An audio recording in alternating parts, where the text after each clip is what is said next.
Installation of 10 windows. Kudur Seklianii, House 12. Marikhin read the invoice and, clenching his teeth, took a deep breath. Again to move to the distant steps in this heat. But who there is such a castle built up? 10 windows. Where to put it, it must be 3 stories high. And we all live badly. He spat. The asphalt of the city of Azov sizzled hot frying pan.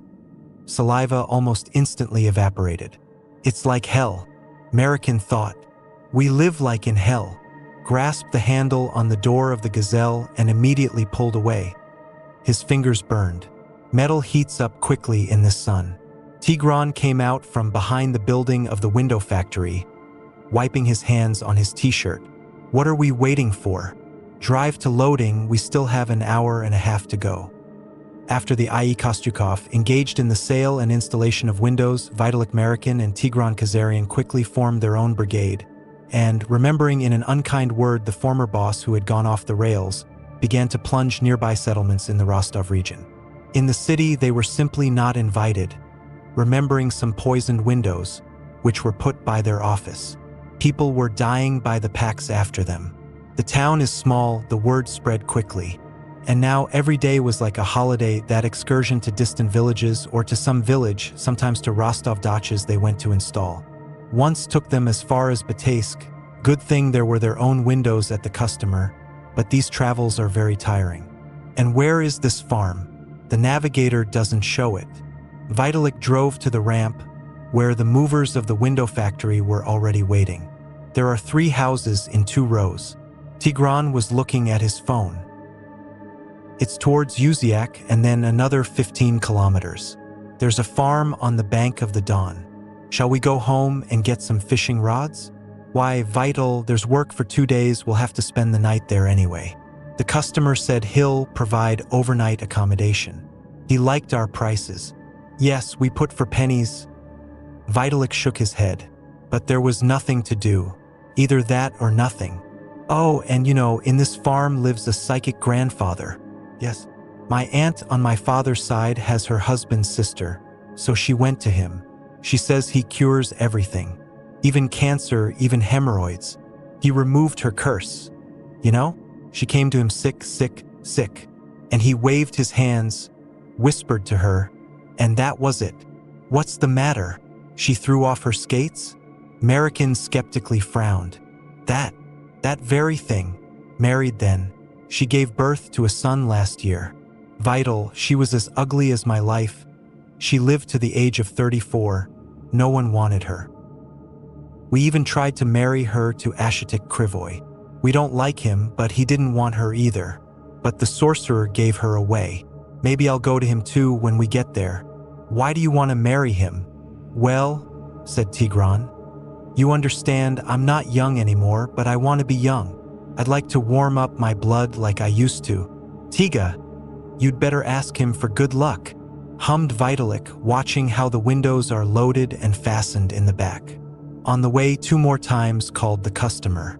After half an hour's drive from Djuric, according to the customer, it turned out that the landmark for the turn to the farm glass Baksha on the right. Baksha on the right, shouted Vitalik, spinning the steering wheel. What the hell is a gourd? There are only watermelons on the right and left. Where to turn? Ask him if he should turn on melons or watermelons. How about pumpkins? God will send fucking assholes, and they build houses on ridges and can't explain the way to them. Maybe I should navigate by zucchini? Anyway, they passed the turn at the gourds on the right. We had to go back, and a good way. The evening came strangely quickly. Silver fireflies of the first stars were glued on the lilac sky. There was neither a sign nor a post at the turn to the farm, but there was a scarecrow with a head made of a shit pot, indicating the direction. Well, that's an indicator, Tiga, that people who don't respect other people's time live here. Marikhin indignantly bellowed, driving down the clay track. Not only that the road is shit, but you have to try hard to find it. But look, brother, what a beauty. Kazarian circled the grassy steppe spreading around him. The wind drove waves on the fluffy grasses. The whole field was like a sea, rising and falling in rhythm with the breath of the earth. There were only 3 streets without names, chickens on the dusty road, and a suicidal pig that suddenly threw itself under the wheels of a gazelle. Vitalik twisted the steering wheel in time to die. After a short drive, the installers quickly reached the house number 12. Behind the gates of painted corrugated sheet, a large brick house was rising. More precisely, the box of the house, covered with red artificial tiles. The gate was opened by a lean grandfather, tanned to black, for some reason dressed in a frivolous mesh t-shirt and old regime military galiffes, wiped on the ass. As it turned out, this was the owner of the house. On the plot to the left stood an old Mazanka, covered with gray slate, squinting through blinded windows at the brick splendor erected next to it. The poor relative of the shack was a slotted chicken coop made of unplanked boards, and it smelled of chicken manure and grapes. Get the car in the yard. But once you've unloaded, put it outside the gate. I don't have room here. The grandfather waved his hand, pointing at the empty doorway of the house. They unloaded and carried the windows in until evening. 5 windows were dragged to the second floor, 5 to the first floor.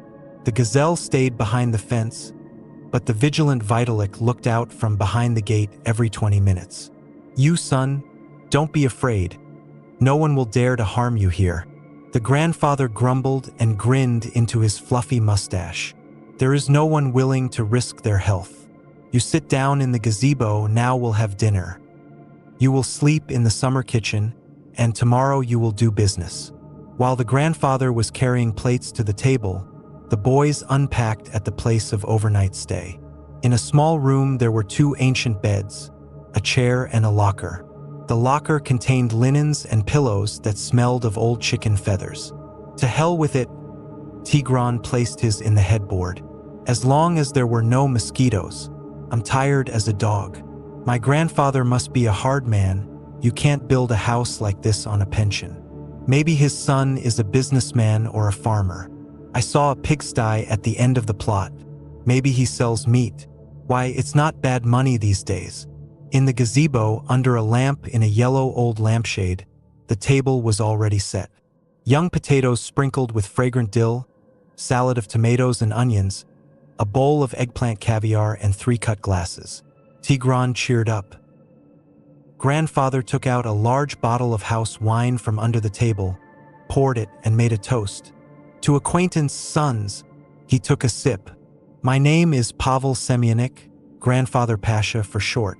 The boys introduced themselves, shook hands with the old man, and having clinked glasses, drank. The wine was, apparently, from the grapes that now hung in bunches over their heads. Isabella, tasty, but strong. And it smells like, after an hour of talking about life and politics, a pleasant pink fog was spreading in the guys' heads. Their legs stopped obeying their masters, so they had to walk to the latrine, which stood at the far fence of the plot. Lighting themselves with a flashlight from their phones, the installers, gently swaying, moved to the canonical wooden cabin. There was an argument over who would go first, and Vitalik lost. While he stood waiting, he noticed that there was a dim light on in the shed, which he mistook for a pigsty. There was a small window near the roof. Vino whispered, "Vital, let's look at the pigs. Borka is cool there, just like his grandmother used to have. You can rub his ear."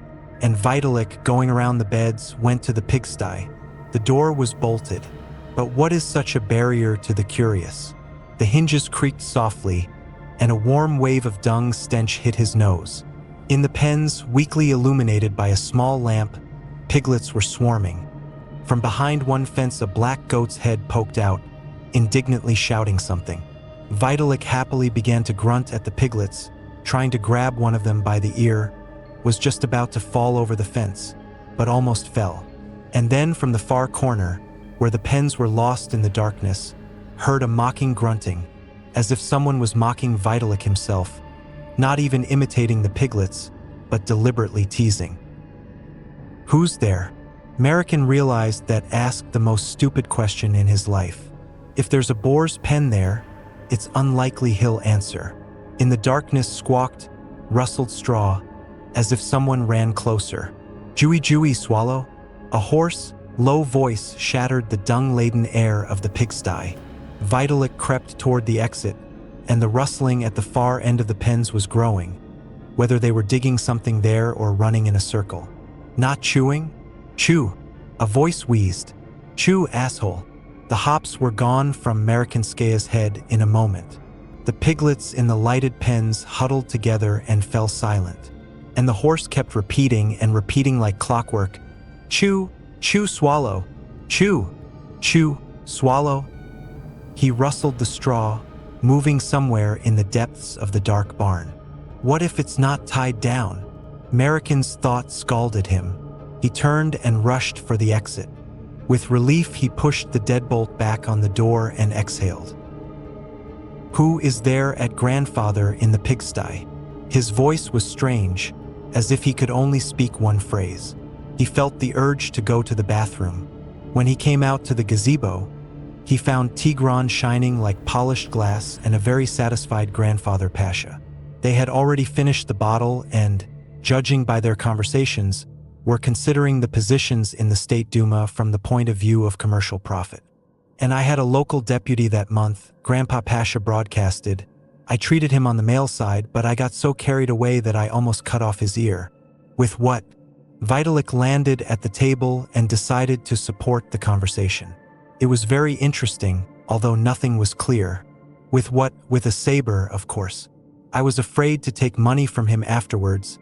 It was cut behind his ear. It bled like a pig. So he came back with his lady and gave me 50,000. Just for the windows.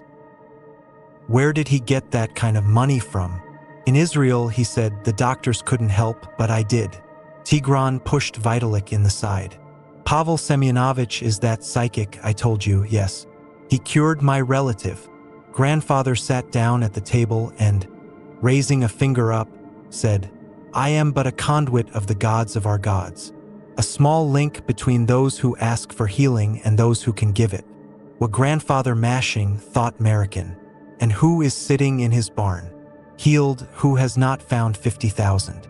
We sat for another half an hour, listening to the exploits of grandfather in his youth, and went to their rooms. It was stuffy at night. The pillow stabbed. The bed was hard. Vitalik cursed everything in the world, and grandfather's windows too. They rose at dawn while it was still cool. Pavel Semyonovich was already running around the yard, carrying buckets to the henhouse and to that shed with the piglets.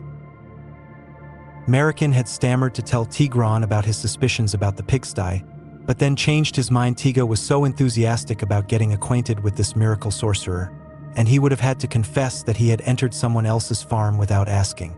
Half a day was spent on the windows on the first floor. While the foam was drying, they began to prepare the second. By noon, my grandfather came and called me for lunch, and warned that after 1 o'clock in the afternoon, do not walk in the yard.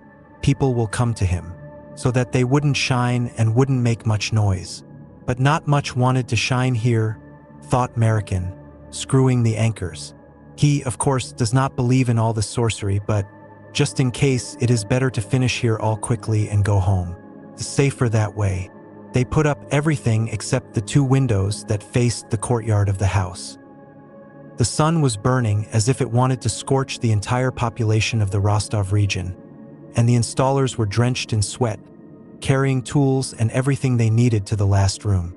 Tigran sat down on the floor, poured water from a bottle on his head, and started again about how grandfather Pasha would make him a young horse full of strength and desires. Vitalik turned his eyes up to the ceiling, taking a deep breath.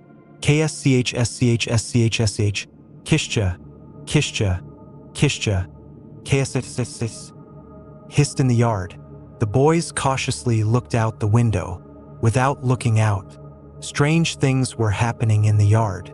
There, on a stool, sat a burly woman, frozen like a statue.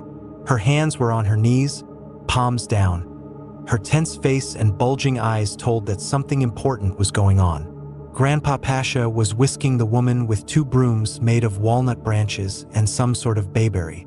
KSCHSCHSCHSCH, hissed the grandfather, slapping the brooms on the sick woman's head.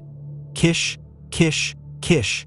Then he rubbed the leaves in his palms and let the woman inhale the smell. Even the bitter odor of laurel reached the second floor. Vitalik and Tigran got on their knees and piled their bellies on the future windowsill. Like two curious boys, they watched the sacrament of healing.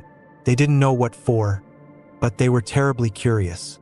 Meanwhile, the grandfather muttered something under his nose, threw branches under the woman's feet so that she trampled them, then began to move his hands over her head and body.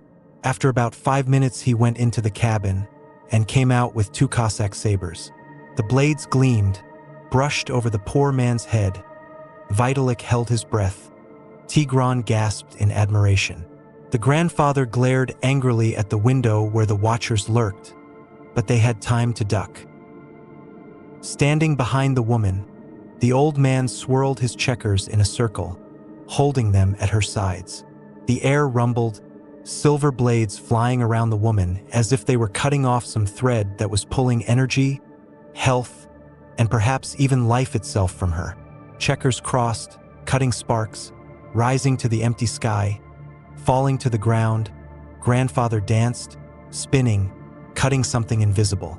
Tu-tu-tu-tu-ru, tu-tu-tu-tu-ru, Pearam, silently sang Tigran. It's like a dance with sabers. What? Our great composer Aram Khachaturian. Aha, and your singer Charles Aznavourian and Mount Ararat. Also yours and great, and not in Armenia either. Just so you understand, And Grandpa Pasha put away his checkers and started massaging the woman's head. Then he began to select thin strands of hair, twist them on his finger and pull them, saying, I'll pull out the 7 suns, I'll put a spell on the ring. I'm picking out the hair, I'll take the curse away. There's a grandfather sitting under the porch waiting for bones for dinner, I'll drive him away. I'll take him away. I'll give him a knife, blood and flesh, for Grandpa to burst. The ring rolled in and turned into happiness. I'm taking off the wreath, I put it on my grandfather. Accept a gift from Oksana. Isn't her name Oksana? Grandpa Pasha suddenly shouted, and the woman jumped up and shook her head. From Oksana, so that she will be well, loved, and prospered. Grandfather slapped Oksana on the forehead and told her to get up. She went somewhere in her décolleté, searched in the depths of the immense hills and pulled out a small purse. I couldn't see how much of it had gone into my grandfather's pocket, but the papers were orange.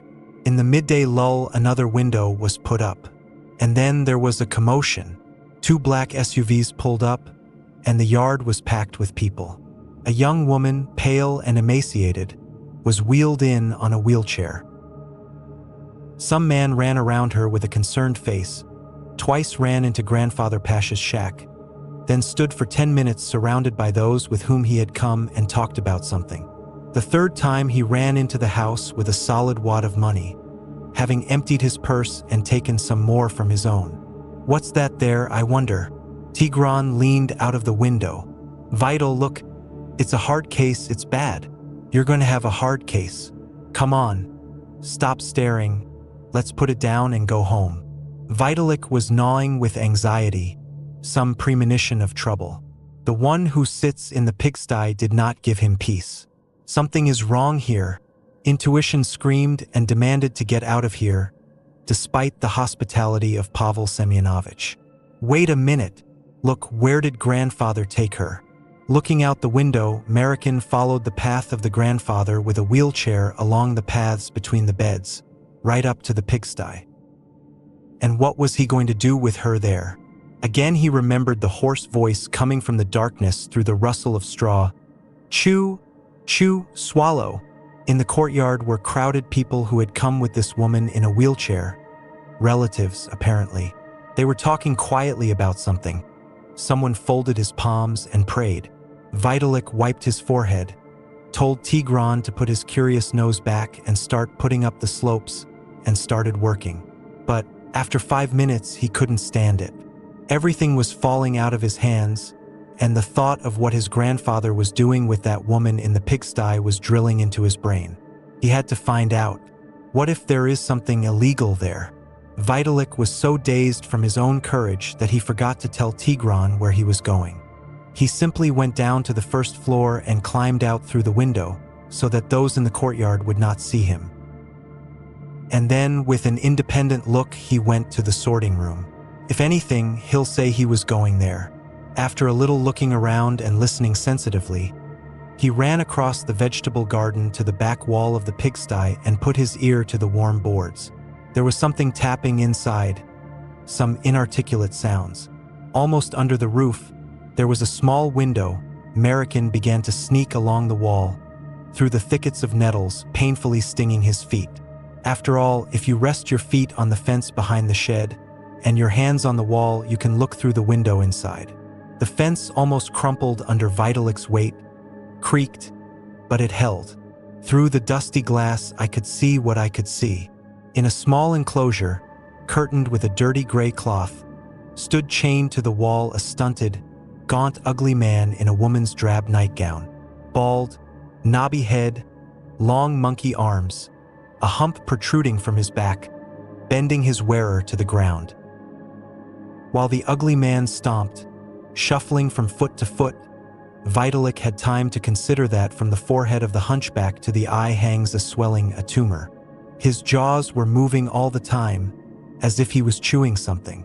And then the grandfather came into the corral, took the hunchback by the big ear and brought him to the curtain, behind which, apparently, there was a woman in a wheelchair. The ugly man slapped his palms on the fabric, and then froze, resting his hands on something. The grandfather patted the hunchback on his bald head, and he began to squat finely, not taking his paws off the fabric, and all in complete silence. Streams of sweat rolled down Vitalik's back, and his nose itched wildly. He realized that he was seeing something strange, forbidden. His hands became stiff. His feet began to slip on the fence. Sweat was already pouring into his eyes, and it was impossible to keep slouching. Forgetting everything, Marikhin collapsed into the nettles, limping and groaning, waddled back. Even if his grandfather noticed that he was peeping, he wouldn't kill him. When he reached the latrine, Vitalik closed himself and sat there for another 15 minutes, trying to calm his nervous trembling. 1,000 questions swarmed in his head. He couldn't explain what was happening in any logical way. A scary grandfather holding a scary freak on a chain, and they were doing something to a sick woman. And the grandfather was paid to do it. Maybe grandpa killed her and fed her to a humpback. Chew, chew, swallow. No body, no worries. And the relatives, or whoever brought her in, decided to get rid of her. After all, euthanasia is forbidden in our country. Vitalik rubbed his face and, looking at the green flies flying above his head, decided that he had to go out, especially since from the courtyard there were cheers, and then the noise of cars leaving. I was ashamed and scared. Why did he give it all up? Not without reason. They say that curiosity killed the cat. There was a knock at the door. Come out. I've seen you, sticking your nose where it doesn't belong. Did you wet your pants? Come out, there's no need to be quiet. Grandpa banged on the door again. Feeling like a delinquent schoolboy, Marikhin crawled out of the toilet, staring at the ground. I told you to mind your own business and keep a low profile. Let's go. Grandfather turned around and, slapping slippers on his bare feet, went to the house. There he sat down at the table. Again, with the gesture of a magician, took out from under the table a bottle of wine, glasses, and pouring ruby liquid, frowned. Vitalik's back went cold. He'll kill. You don't let strangers go with such secrets. I wanted to shout, Tigran, Tigran. Vitalik drank, suppressing the hysteric in himself. Whatever happens, it's his own fault. You're puzzling over what you saw there, aren't you? Grandfather tapped his fingers on the oilcloth on the table. I'll tell you, for if one day you or your loved one gets seriously ill and I cure him, you saw nothing. If you agree, nod. Yes, just to get away from here, thought Vitalik and shook his head. And that you do not torture questions, I'll tell you more. You think I'm some kind of animal on a chain poor guy keeps? But I found him about 10 years ago, in the gourds behind the farm. Naked, skinny, and shitty. I don't know how old he is or where he came from. I think the midday girl threw him to the baiter. They often steal children, but a child is like a toy to them. It drinks up their minds, distorts their appearance, and if they let them go afterwards, they won't be recognized by their kin. And that's how babies usually die. This one can't even eat by himself, and if you don't feed him, he'll die too. But it senses that in a person is not right, sick, and can correct. I found out by accident. They found a tumor in my head. They said you could live for a couple more years, then you'd be a vegetable. What's it like lying alone? My wife died back in '91. I wanted to cure her so badly, I started reading all sorts of books. There were a lot of books then. I tried all kinds of things. Nothing for her. Slowly, I began to help people. It's not the body that needs to be treated, it's the brain. To make them realize they're free of their burdens and problems. And here I am. I invented the idea of spinning checkers on them. Impresses them very much. Why, my ancestors used these checkers to slaughter the evil that came to our land. And here I am driving away evil from people with them, cleansing their souls and enlightening their minds. Marikhin listened and marveled. Well, grandfather gives. Successfully on such a wave went out. Pal Semyonich, so it turns out that hunchback from the gourds cured you. Huh? How come if he can't think straight? So I'm telling you, it's dirty to keep him in the house. He's like a piglet, he does everything for himself, so I put him in a pen. I fed him from a spoon. He won't eat human food, so I had to shove it in. And one day I bent down to remove straw from him, and he jumped up. He put his paws on my head and held it. I thought he'd blow my head off, and that's all the thanks I got. But then I felt my head stop hurting, and my eyes became so clear. And Nida is mooing something, mooing. Call him Nida. It doesn't make any difference to him. I went to the doctors afterwards, and they said it had resolved itself. Or maybe they were wrong. The head's a dark subject. Then I thought, why else wouldn't I help people? I started taking our grandmothers who were going to die to him. And he fixed them too. He fixed our Trindikika's heart so well that she'll celebrate her 98th birthday this year. So she'll live longer. She's a bloody blabbermouth. She told all the locals. Then I had to hang a curtain so nobody could see him. You understand now? And as much as Vitalik did not want to think that his grandfather tells him some fairy tales, something told him that everything is true. In this world, so many things that people cannot explain, calling it just miracles. Got it. What did he do to the woman in the wheelchair? He fixed that too. After the accident, she can't walk, can barely speak, and her hands and feet are dry. It's her husband's fault. She probably wasn't wearing her seatbelt. Soon she'll be able to stand, and in a week she'll be able to walk. She started talking as soon as I took her away from Nida. A disgruntled Tigran came out of the new house. Ah, you're just hanging around, huh? I've already finished everything there. I've been looking for you, looking for you. Look, son, whispered the grandfather. Remember your promise. If you tell anyone, you'll regret it later. We are all human beings, we all get sick. Tiga, sorry, you're driving today. Vitalik finished his drink and got up from the table. It was time for grandfather to take work. Grandpa Pasha came out of the gate to see them off, praising the new windows. He paid generously and then, with a little more on top, offered Tigran to come next week and solve all his problems for something like 5,000. Tiga nodded thoughtfully, thinking that maybe things were not so bad for him. His wife is satisfied, what else is needed? And he'd better save the 5,000 for a new lawnmower. The car was dusting along the road. Grandpa Pasha put his hand to his forehead with a visor, gazing into the distance. And something somehow began to shift behind the backs of the installers. A black SUV, which Vitalik saw this afternoon, drove up, carrying a woman in a wheelchair. The grandfather was completely behind Tigran's back and didn't look away. A man with the same worried face got out of the car. Grandfather lied, Vitalik thought. Nida didn't cure her. He wants his money back. The man ran over to the back door of the car, opened it, giving his hand to the woman who herself got out of the car.